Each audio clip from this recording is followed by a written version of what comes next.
fra observationerne, vi lavede på dagen, tolker vi, at drengenes indbyrdes relation er lidt udfordret, da de fjoller og driller hinanden en del. Og klippet viser dog her, at de alligevel prøver at aflæse hinandens signaler og respektere dem, samt formår at lytte og respektere hinandens grænser. Det ses ved, at drengen, der masserer, sætter sig op på lænden, at drengen han skal massere. Det gør, at drengen, der bliver masseret, får sine grænser overskredet og ender med at give ham et let spark på ryggen. Kropsbevidstheden har to aspekter, den sociale og den psykiske. Og i klippet kan vi se, at den dreng, der bliver masseret, er opmærksom på det psykiske aspekt, da han er opmærksom på den følelsesmæssige tilstand i hans krop og hvilken sammenhæng de opstår i.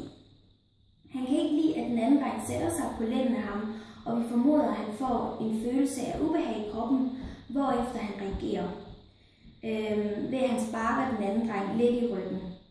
Han er opmærksom på, hvorfor den ubehagelige følelse opstår.